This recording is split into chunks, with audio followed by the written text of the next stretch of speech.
Hi, Christina here from Be the Page SEO. This week we're doing things a little bit different. We're going to do a video blog, a vlog, if you will, instead of just written content. The reason for this is because we're going to do a little bit of a show and tell, and it's easier sometimes to do that when you're trying to show how to do something than just do it in a written content blog. So this week, we are going to go over how to tell if an email is a legitimate email or not. I get this question all the time, not only from clients, but from family and friends. Hey, Christina, is this legitimate? Do I click on it? Do I not click on it? Do I need to content this? Do I not? So we're going to do a little show and tell and give you the tools that you need so that you can identify whether an email is legitimate or not. So to get started, we're going to click into a legitimate email. This is my personal email account, just because I do get a little bit more spam email here than I do in my business account. So yeah. So going into this email, it's from Mystery Science. This is a brand that I'm very familiar with. We use this for my kids' academics. And so the first thing I'm going to look at is the subject line, Back to School Collection. Very legitimate. Mystery Science. And then the URL from which the email came from is bot@mysteryscience.com. It's a branded email address. It matches with the brand that sent us the email. So this does speak to its legitimacy. Now, worth noting, not all brands are going to have a branded email address. For example, Be the Page SEO did not have a branded email address when we first got going. It was bethepageseo@gmail.com. So just be mindful of that. If you are familiar with the brand, it may look a little bit different, but what we're looking for is the branding within that URL or that email address in some capacity. If we scroll down, we can see here, this should be a logo, but it's not. But if we hover over this, a URL does populate down here in the left-hand corner of our window. So if you look where I'm highlighting here, as I hover over that, you'll see https mysteryscience.com. This tells me that if I click on that link, it is going to take me to this URL or this web page, which is mysteryscience.com. The /click blah, blah, blah after that, that's a tracking parameter that's used. You may see it sometimes as a UTM or something else of that nature. For emails like this that are sent from a brand, you're going to have some type of tracking parameter in that URL so that they can see which links were clicked on, what links weren't clicked on, and it just kind of helps them collect data to build out better emails in the long run. So if your business, if you're not tracking, you should be tracking. So if we scroll down and we hover over the other URLs here, we can see it's also mysteryscience.com.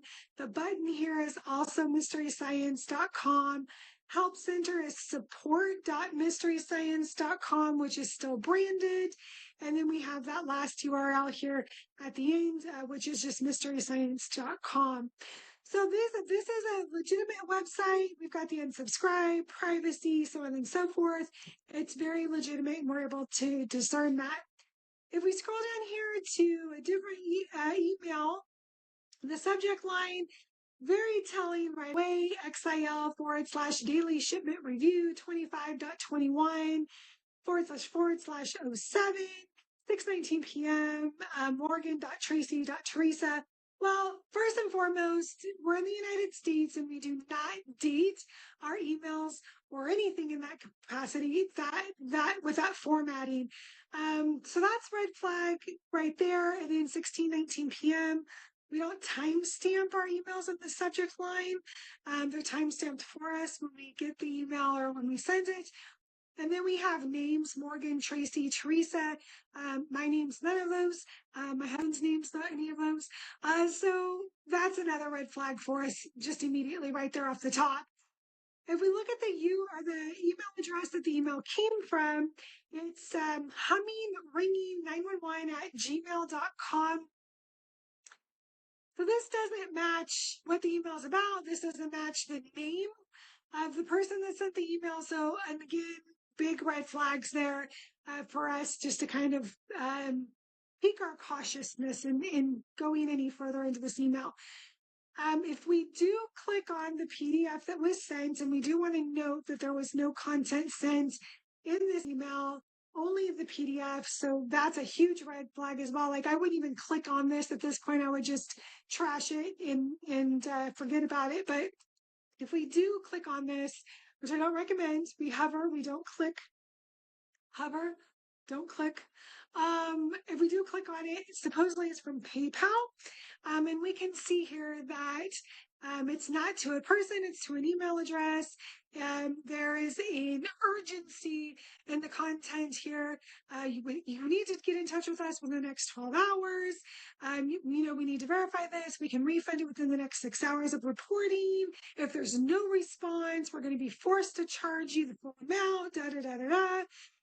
It's just the urgency around it is very spammy. Also, how do they know it wasn't an unauthorized transaction? Did we call? Did they receive some type of information? It's just not making sense.